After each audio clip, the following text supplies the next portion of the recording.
So, continuing from our previous part, we're going to see climbing the same way we did with the step up. Now, because we're going to build on top of what we had before with our previous, with the walking up, like this, okay, then it's going to be much easier to do. So we're only going to add a few lines of code. Now, it's going to be done in two steps. One will be into lerping into the correct position, then playing the animation, and we're going to use our old pals, the curves, which we've seen in much depth in the climb system. Okay, and yeah, with them it's going to be so much easier to do so. Of course, you can see that some stuff fly around because it's based on the animation. Now, as for the curves, you will find links in the description to get the curve. Basically what we need is a simple curve that looks like that. Of course you can change it, place it where you want. It doesn't matter, make it so that it's what looks best to you.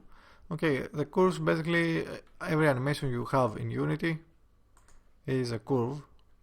So what I'm doing and how I use them is basically, instead of having a curve for a property, we get an error because there is no model. So let's drop one of the models.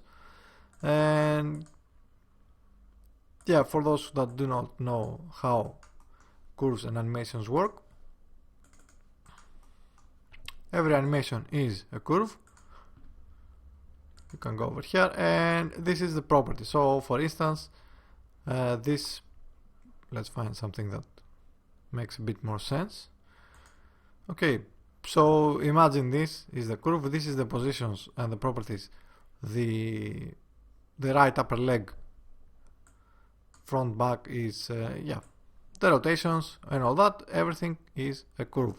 So basically what I'm doing with this curve is I'm recreating the root translation for the animation it plays. As you can see, we do not have any X and any Z.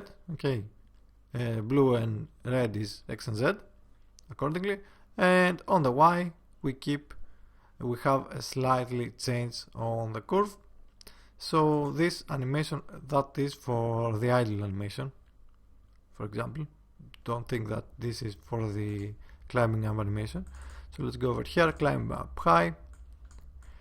You can see in the preview that again, as I said on the previous one, we want to make sure that we have a logic transition of the root. So for example, when he first grabs, okay, all this is done in Maya, not inside Unity, or any other software that can edit animations. Okay, and when he brings the hands down to his feet, you can see that I changed the whole Y of his hips position. So basically that's the root, and it brings them up to where it's logically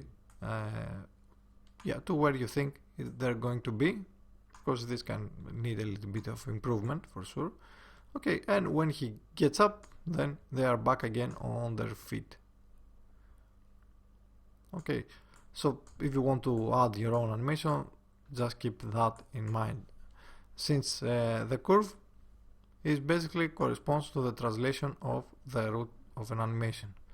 Now, and that's about it. We need to make this into a prefab, and since it's a prefab, we're going to put it inside the resources folder so that we do not have to worry about it, and make it a prefab, and the name is going to be a little bit case sensitive since we're going to use resources.log. And now, as for the scripts, again we're going to do changes on the state manager like this.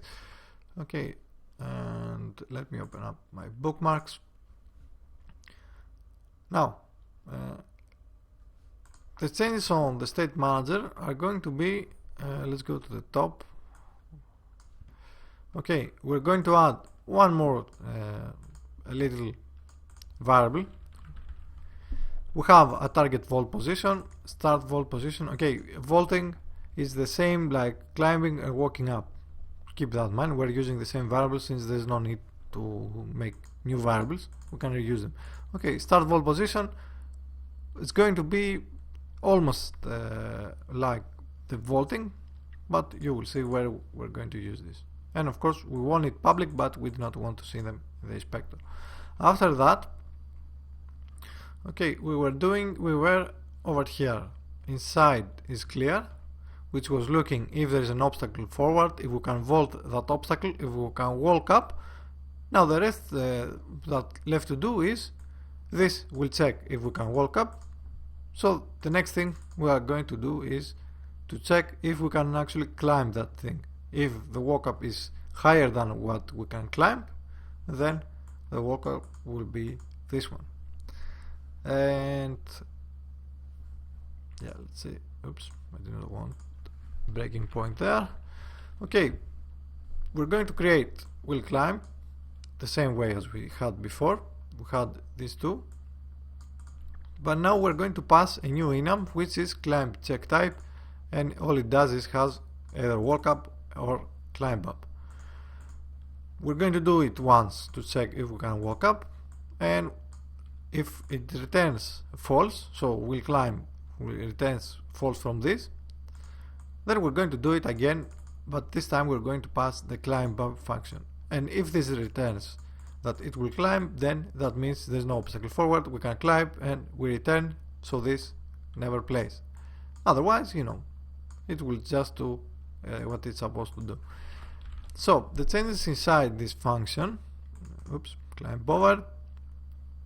Okay, there are some slight changes, and those changes are basically on the distance we have the change on the origin. So for example, when we're walking up, we need to have a lower origin, and when we're climbing up, we need to check even further away how much we can climb. So we have this. Okay, we're doing the recast. If we didn't hit a wall, then if we hit a wall, that means a wall. If we didn't hit a wall, then that means we can check if we can walk up or climb up. Okay, again, differences in the origin at this point. Climb max height. Let's go to statics. We're going to need this, these two variables and this one. Okay, I assume you understand why. By now you understand why I have this as statics. Back to state manager. Okay, we have our switch. We do the changes in the origin. After we hit something, or we know that we can either walk up on it, or step up. I don't know how you want to call it, or we can climb on it. If it's only walk up, then we simply update what we were updating before. If it's climb up, then we're going to go and change. Current vault type will be climb up. Okay, still skip ground check. The only new addition we're going to do is basically create a new start position, hit normal, multiply by the start position offset. This is how far away, if you hit a collider, how far away it's going to create the start position. And we want to make this kind of a static one, since we have a curve, and if the curve hits from very far away, it's going to, it's not going to look that good. Okay, so you can make this all into a single line, of course, or these two into a single line, but this is a little easier to read. So we change the Y to be whatever our own position Y is, and we assign it to the start vault start position. Okay, this is the enum, and everything else just stays the same inside the state manager. Now on handle movement player, okay, we know it's either a vault, a climb, or a walk up. So when we are running our behaviors, because we want to reuse the same stuff, let's take it from the top actually.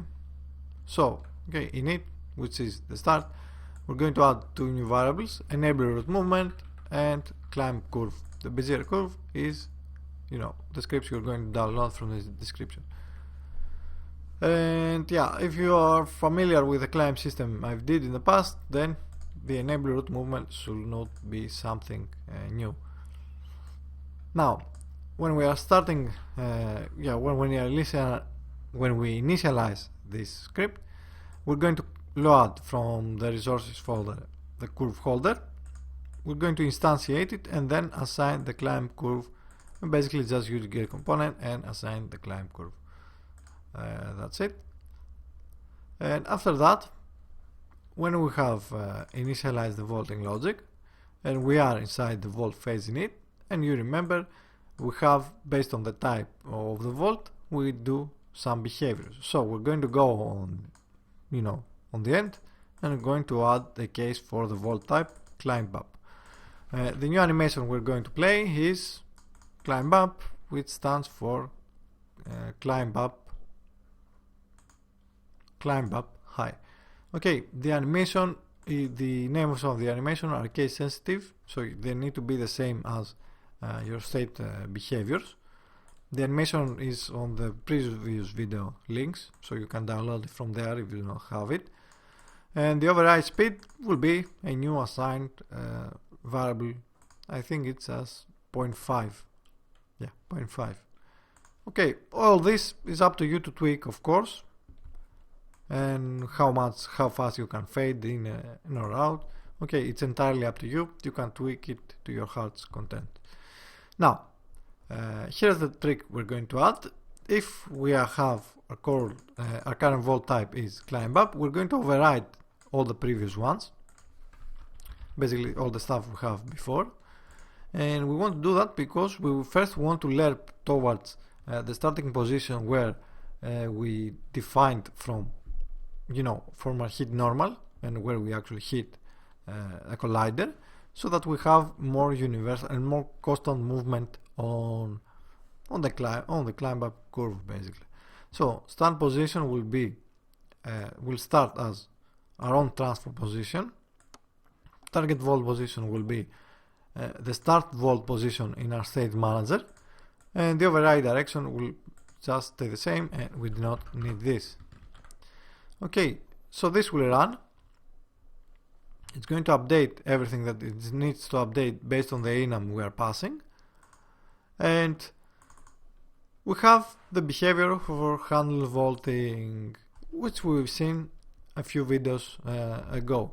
Okay, what we're going to do now is, if you come into this function and you use a current vault type is climb up, then you're going to ignore everything else, and we're going to handle the movement on, basically like this. Okay, handle curve movement. We're going to write a new function basically that's going to control everything, because it's the movement is based on a curve, so it's not based on a linear interpolation. Okay, this will just make him go in a straight line. Now we're going to use the curve. Stop vaulting again. The only thing you need to add is the new boolean we're going to have, which is called is at start and is over here.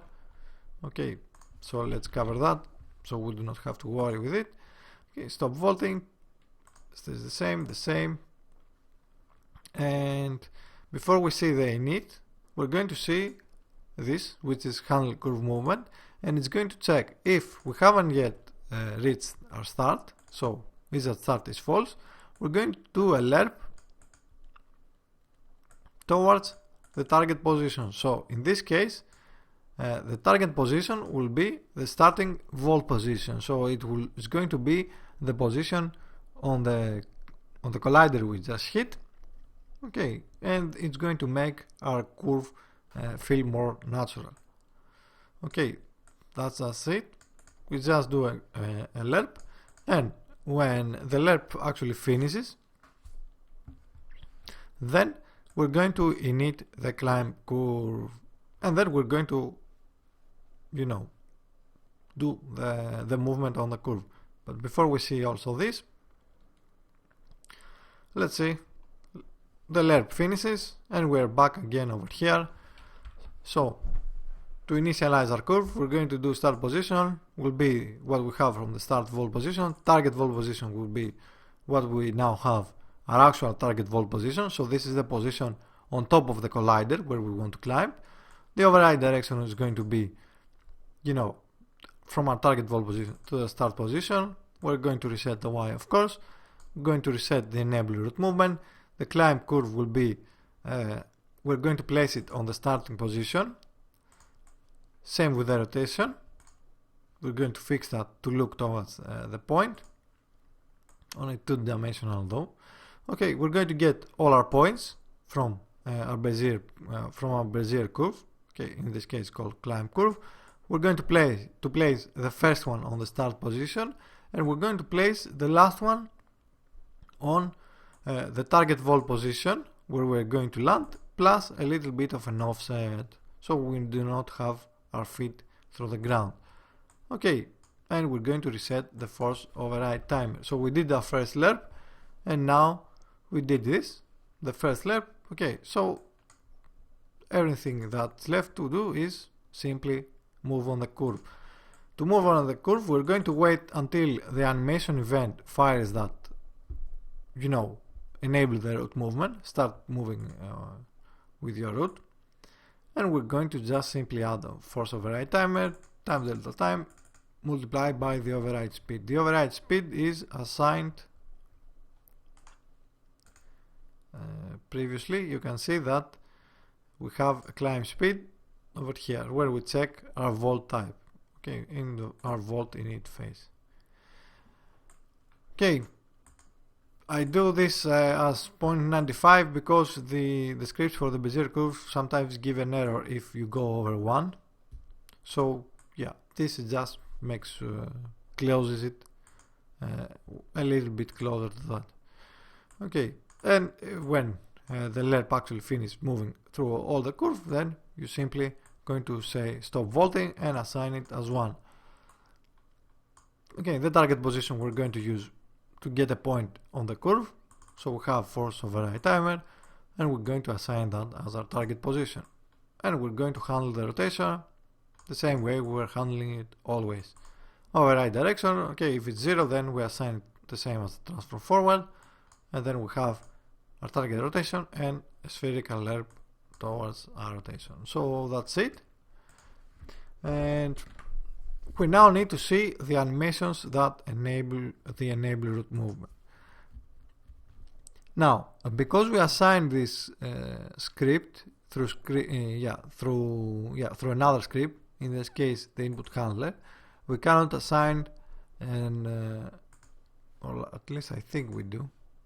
Yeah, we assign it from the input handler, so we cannot add an event on a function that, you know, on a script that's going to be assigned later. We need to assign the event on a function that is right now. So what we're going to do in this case is we're going to go into the input handler and we're going to create a new function which is called public void enable route movement, and it goes to the handle movement player and also calls another function called enable route movement, and all it does is just says enable route movement true. So where we're going to set this event is we have our boxman over here, okay, our characters. We're going to go into the animation, climb up high, and you can see that I put the event, you know, where it makes sense to do so. So let's say he puts his feet on the wall over here, so he's ready to, you know, on the next frame, so he's ready to climb up. Okay, and that's how you can hardcode exactly when you want to start moving on your curve. Let's close this and Okay, head animation, rebel root movement. This says function not supported because you need to do it on the controller. Okay, not on the Boxman. And you need to do it on the controller because you have your script. I just use the Boxman because because we create the model after we have started the game. Okay, there's no visualization in the editor, so that's why it is. And we also do not need this. Okay, and we are pretty much set. Now, this works and looks fine, but it looks fine because it has some because it's the cases for that. If we change this to a little bit higher, and let's actually use it like this, because we also need the debugs, or at least I hope we will see the debugs. Okay, you can see the debug. The first yellow line is that you cannot walk up. The second yellow line is that it goes over where you can climb up. So in this case, yeah, you can tweak the value so how high he can climb, of course. So I'm going to leave that entirely up to you to tweak. And the other thing though is, if this was lower or like this, yeah, now it's going to let's go back again. Okay, you can see that the whole thing breaks down because of the animation. Okay, because the animation, there's no IK placement, there's no anything. It does play and it does look that he climbs above it, of course. But yeah, the hands are out of place. So there is a few limitations, but if you have different animations for different lengths of this, then there's no harm. You can just play a different animation when you want to climb, and you can see that at this point he doesn't know what to do because he cannot reach it for a few points. I think, yeah, for a few points he cannot reach that. So if we lower this up, okay, you can do a check when you hit over here. I do not have a different animation to show you right now, but when you over here in the state manager, okay, you can actually, let's do it. Let's create the logic now, but we're going to just reuse the same animation. So what I'm going to do is make a string over here. I also want it to be public string. Okay, climb anim name. We're going to call it like that. So we're going to go down over here where we find where we climb, and that rhymed, and that also rhymed. Okay, climb up. We found that we want to climb. So let's do a difference from our own transfer position y. Let's do it this way. No, and we want our target. Where is it? Target vol position dot y minus transfer position y. Okay, we have the difference, and because we also have another difference, we're going to say climb difference. And if, let's just do an absolute value, even though there's probably no need to do an absolute value since we first apply the target vol position. The only logical thing is that, you know, the target vol position is going to be higher than our own transfer position, but just to be sure. Let's say that if it's how much? Let's say if the difference is 1.7. I don't know if this will work, but we can see. Then we're going to say climb anim name statics, and we're going to say climb up. Okay, so that will be one animation. And no, I want statics. Let's copy this, climb up, let's call it medium. We're going to keep, yeah, let's make another animation at this point. So in this case, let's call it this the walk up. Of course, it's going to look wrong, but we only want to, you know, we only want to see that it works. Climb up medium. Although no, that's actually a bad idea. Let's call this climb up. Let's see what we'll do. Climb up, yeah, let's call this also climb up medium. And we're going to go back, state manager. Let's go to the reference. Okay, so if it's higher than 1.7, then it's going to play that animation. Otherwise, it's going to play the climb up medium. Okay, it's going to play a different animation. So we know what animation we want to play depending on the difference on the Y position. So on handle move player, where we have our volt phase in it, over here, instead of getting directly the animation from the statics, we're going to take it from the states and states, climb animation name.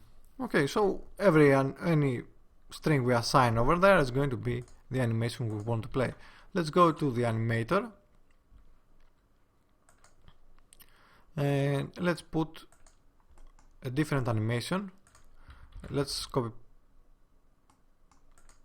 yeah, no, let's not copy paste that. Let's find something else. Yeah, let's use the volt over walk too. Yeah, of course it's going to look horrible, but it won't matter since this is only an example. We're going to name this climb up medium. Okay, names are case sensitive. Let's make it assign over there. There's no need to add anything on the transition.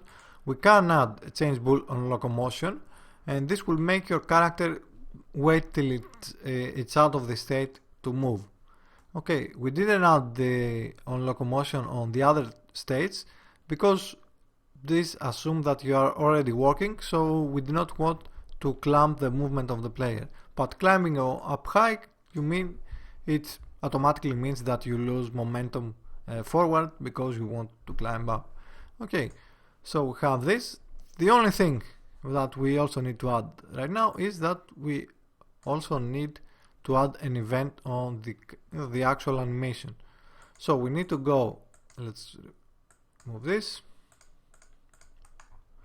I'm going to do this a little bit dirty, volt over height. I'm just going to select a frame randomly, doesn't matter, and I'm going to go over here and say enable movement. Okay, simple as that. Let's put the, let's keep it like this, although it doesn't look that great. Let's keep it like that. Now in theory, if the values are correct, this should probably be able to walk. This is too much. Let's lower this.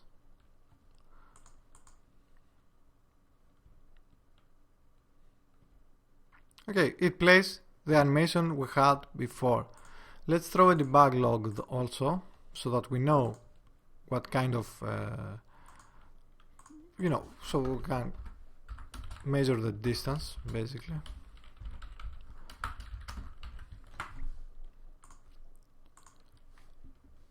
Material builds we have over here.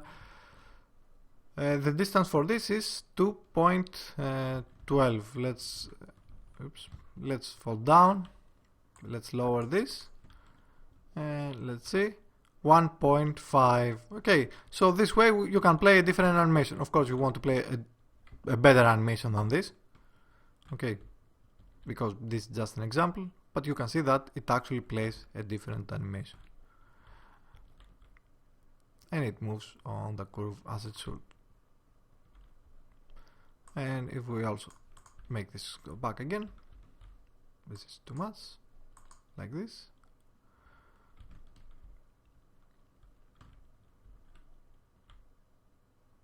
Okay, it goes. If you see that sometimes it looks like it doesn't exactly play the animation, is because the animator is inside the crossfading. It's used from the crossfade, so it's not really a problem. You can see that it's actually fixed. Okay, so basically that's it. We pretty much added any feature I want to add in this one, and now we can just work with examples on top of it, and you know, polishing everything else. We're going to everything else we need basically. So you know what to do. Hit that like, hit that subscribe, and if you like what we're doing and you like to see it continued, then feel free to, you know, pledge on Patreon. You will also get access to a Google folder where I have all the scripts, and you will also be able to see videos much earlier. Okay, and the other way you can also support me is to grab a project or 2 or 3 or 4 from Gumroad. So I'll see you next time.